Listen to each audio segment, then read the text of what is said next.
Hello, everyone, and welcome back to Grateful Living Cruises. Today, I am going to be answering your top most asked questions about the Carnival Breeze according to ChatGPT. So I went on ChatGPT and I asked it to tell me what are people asking in regards to planning their trip on the Carnival Breeze, and it spit out a whole bunch of questions. So I'm going to kind of rapid fire go through these questions and just answer off the top of my brain. I have not planned this out at all. This is going to be a very different format for me, but I thought it might be fun just to have them here on my screen. So if you see me looking, that's why. I just thought I would go through here and give you guys my honest, off the bat opinions based on how to answer the questions that they're giving here.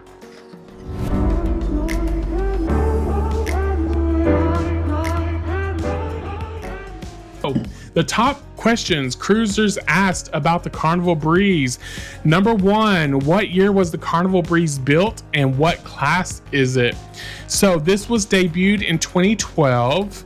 So it's not super old, but it's old enough that if they haven't maintained it, you'll be able to tell.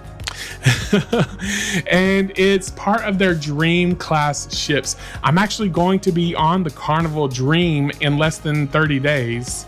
I'm doing an 8-night cruise to Celebration Key, and it's going to be amazing. So I'm really excited for that. So this Carnival Breeze is part of that Dream class ship. What itineraries and departure ports does it sail from? As of this video, it is sailing from Galveston, Texas, and it's just doing Caribbean destinations. But as you know, these cruise ships can move around quite frequently depending on the cruise line and you know where they need their ships deployed, etc. So as of right now, this is 2025. This is October of 2025. It is sailing out of Galveston, Texas. What onboard facilities, entertainment, and specialty dining does the Carnival Breeze have? Well, you have the whole waterworks area, which is where the water slides, the ropes courses. They have the sports square. They have multiple pools. They do have an adults only Serenity area. They have tons of different dining options, included and non-included. The main dining rooms, Cucina del Capitano, Italian, Bonsai Sushi, Guy's Burger, the favorite of everyone, it seems. And they even have a barbecue smokehouse. They do have, excuse me, they do have lots of bar areas too. The Red Frog Rum Bar, the Alchemy Bar. They have lounges, they have nightclubs, they have shows. You're not going to be bored on the Carnival Breeze. If you are bored on this ship, you might need other help because they have all kind of things going on this ship at all times. I don't even think you could go to everything if you wanted to, right? So you're not going to be bored, and if you are, I don't know what to tell you. How do I choose the best stateroom and cabin location? Okay, so here are my takes, and I'm not a professional at picking rooms, but what I would say is if you can afford an ocean view or balcony, number one, go for that. The interior rooms to me are just very small, and I don't know, some people like them. I'm not a huge fan of any interior cabin, but the one that I had on the Carnival Breeze was really small, very cramped. I did not like it at all, to be honest. So if you can spring for an ocean view or balcony, I would try for that, number one. If you're prone to motion sickness, I would try to go somewhere toward the middle of the ship. They say, and I've noticed it, that it reduces some of that motion from the waves, and you're going to be kind of closer to the middle of the ship. So for no matter if the venue's in the back or the front, you're going to be fairly close. The other thing I would say, based on my experience, if you are getting an interior cabin and you don't want like that loud late night party vibe, you may want to not go for one of the lower level interior rooms if you can. I noticed my first room before they moved me was on a lower level. and I noticed it got really loud late at night, like the party kind of continued. But when they moved me up to the 6th floor, I didn't have that problem at all. So that's just something to think about as you're choosing your stateroom and location. Okay, what's the check-in and boarding process like? So yes, you are required to complete like an online check-in process, the same as most all ships. Now on Carnival, you do have to print your boarding passes. They don't have it where you can just show them on your phone, at least as of this video, which is kind of annoying to me. You do have to print that stuff. And you need to do that really by midnight the day before you sail. I would say go ahead and print those out as soon as you get the email from them. And then also, I did test this on one of my embarkation day videos for this series for the Carnival Breeze. You really probably need to arrive at your arrival appointment time that's assigned to you when you check in. I've tried to go early and really was not super successful. I mean, they still put you in a holding area. You may get on the ship sooner than your designated time, but it just kind of bottlenecks things. So if I were you, I would just arrive, 15 to 20 minutes before your arrival appointment that they give you. That way you have time to check in your luggage with the porters, et cetera, et cetera. Otherwise, you may have to wait in the terminal. There is a final boarding cutoff time, so make sure when you get your check-in process done that you see what that is, and they will leave you, so do not be late. Okay, what items am I allowed or not allowed to bring on board, especially beverages, electronics, etc.? Okay, so any hard liquor, beer, glass, plastic bottled beverages, all that are prohibited. You can bring like a 12 pack of canned sodas, and there are some rules on like bottles of wine that you can bring. It will tell you when you check in the documents the size amounts and everything that you can or cannot bring. They also have started restricting like speakers and radios and Bluetooth speakers, etc. like that, because they're wanting you to use your earphones in public and not be loud. So there have been some changes in the last year, so make sure you check out the Carnival prohibited items list that will be part of your sale documents so that you are aware of what you can and cannot bring.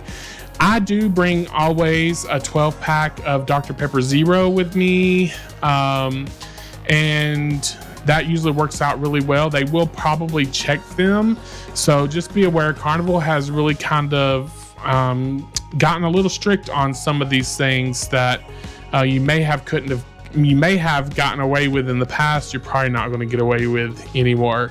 Also, I will say they have drug dogs, and the drug dogs do sniff your drugs.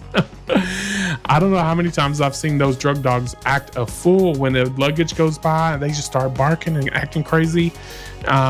So yeah, beware, people. I warned you. What about internet and Wi-Fi service? So yes, you can purchase Wi-Fi packages on the cruise ships, just like any cruise ship. I will tell you, depending on where you are on the ship and your location, you may or may not have great signal in your room. For example, in my second room, when they moved me after not being able to fix my air conditioner, I literally had to lay in the floor next to the door to get good signal from my Wi-Fi. And you spend a lot of money, on the Wi-Fi. So just be aware when you go there that, the connectivity may not be that great depending on where you end up. But yes, there is Wi-Fi available. And if you don't have great signal in your room, there are places, if you go down and talk to the Wi-Fi help desk people, they can help guide you to where the best signal locations would be on the ship. Okay, what is the dress code and evening attire? Well, it depends on what venue you're going to. Most of the time on Carnival cruise ships, you can get away with cruise casual or smart casual. If you're going to dinner and you want to wear shorts and a polo shirt, that's fine. You do not have to wear a suit and tie. But just be tasteful about it. Don't roll up in there with your tank top on and, like sleeveless shirts and such. Just try to, what I would say, smart casual, cruise casual for dinner. If you are going to a specialty restaurant, they may have a little bit of a higher standard for attire, but it'll be listed as part of your reservation. And if you do go to the formal or special theme nights, I never go full formal, but on those nights I may dress up just a little bit nicer. Like I might wear a nice polo shirt with a really nice pair of khaki shorts and nice shoes. Maybe a step above what I would normally wear, but I've never been turned away. I know some people have said they've been turned away, but I think if you're smart about it and you don't look like a hobo trying to get in, you'll be fine. How does food and dining work on board, and are there fixed seating or anytime dining? So this ship, like many ships, they offer a variety of dining, whether it's your reserved time in the main dining room or what they call my time dining or anytime dining, where you have flexibility in what time you go to the dining room. Specialty restaurants will have like a time reservation for you. So you definitely will want to make sure that you stick to that time. But there are also like casual eateries, pizza, seafood shack, the burger joint. Those things you can just show up whenever you're hungry and you don't really have to worry too much about that. Okay, some people are asking about tips and gratuities and are they mandatory? So there's a lot of conversation about this, but typically, yes, you're going to be asked to pay gratuities for your stateroom attendant, staff, etc. Oftentimes, those can be paid ahead of time before you get on your cruise ship, but be aware, if you do not pay them ahead of time, they will put them on your bill. I've been told that you can go to guest services and have them remove them and then, pay your tips out, as you wish. But there's a lot of controversy going on around that right now. I have never gone to the desk and asked them to remove gratuities. But I have heard that is something that can be done. But if you do that, just make sure that you're, tipping the people that are helping you. I will say also about tips and gratuities on the other side of that equation, if you prepay your gratuities, don't be shocked when you still see added gratuities for like your drinks and your things like that you're purchasing, because they will oftentimes include the service fee, but then ask you for additional tip as well. So just be cognitive when you're signing the receipts and you're reading those things, how much money you're actually spending out. Let's see. So hidden gems or lesser known tips about the Carnival Breeze. One thing I would say is Deck 5 Promenade is a great place to relax if you're wanting like a quieter place to relax. That is a really nice area to go hang out. I would also say using the Carnival Hub app is a great incentive because it's going to help you navigate your daily activities, the schedules, the bookings, the notifications. And one thing I do love about using the Carnival app, like if you're using anytime dining, you can go in the app and say, hey, I'm ready to eat. And it'll tell you like, oh, there's about a 10-minute wait. And then it will tell you when your table is ready, which I think that's a really cool thing that they offer with Carnival on their Hub app. So make sure you download that and you're using it. Not only on the ship, but even beforehand going to the ship as well, because you'll be able to see a lot of information on there.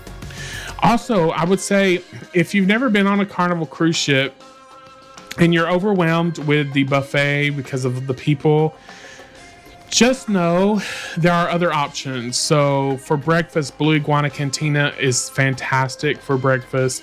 You have hamburgers at Guy's. And then if you really just want to get something good and not worry about everybody else, go stand in line at the Mongolian Grill. It's really good, and it's just one little area that you have to stand in line for. Get your bowl of food and then go find a place and sit down. I definitely think that you don't want to miss out on that. And then also, don't forget about the seafood shack on the back portion of the ship there. It's not only a great place to grab food if you don't want to deal with the crowds inside, but it's also a great view from the back of the ship as well. So how many people, or what is the capacity of the ship? So the ship does handle under 4,000 people. It's like about 3,600 guests, I believe, depending on the configuration. So it's not a massive ship like you see nowadays, but it's also not a tiny ship. It's kind of right in the middle there, where I find my favorite size of ship, honestly, and it's about 130,000 gross tons. So let's see. A lot of people are asking about, will I get seasick? How stable is the ship? Now, most of the time, these cruise ships, you're never even going to know that you're in the middle of the ocean. However, there are times during storms or whatever that their waves may be larger and you will feel the ship moving.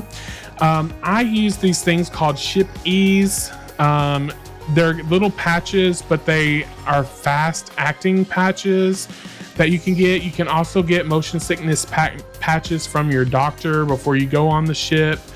Also, ginger or things like green apples, they say will help. They have ginger chews and things like that you can get to help with motion sickness. There's all kind of stuff. If you go on Amazon and just type in motion sickness or cruise ship motion sickness, you'll see all kinds of things that you can buy. Let's see here. I hear that there are safety concerns and cleanliness issues with the CDC sanitation scores. That is true. If you look at the CDC sanitation scores, you will, excuse me, you will notice that the Carnival Breeze, although it did pass, it had very low scores. So something to be aware of. I'm not saying that you're going to have a terrible experience, but it is something to be aware of before you get on this cruise ship. Some people are asking about children's programs, age groups, kids clubs on board. Yes, there are supervised youth programs, Camp Ocean, Circle C, Club O2, etc. My understanding is that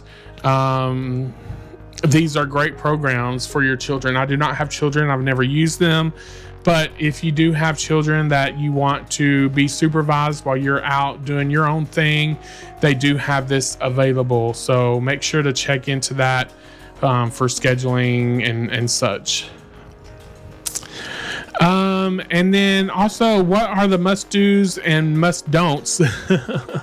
Must-do or don't miss experiences on the Carnival Breeze. So I would say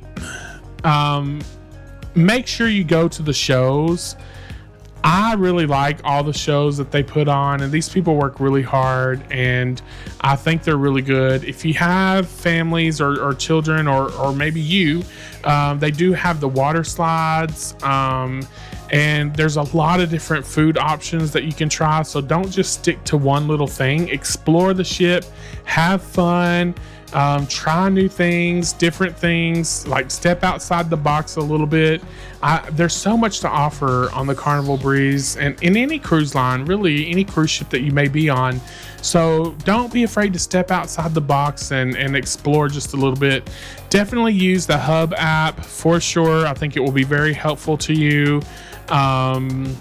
And overall, I think you're going to have a great time. So these are just a few of the questions that I seen from ChatGPT that people are asking about. So I hope this is helpful to you.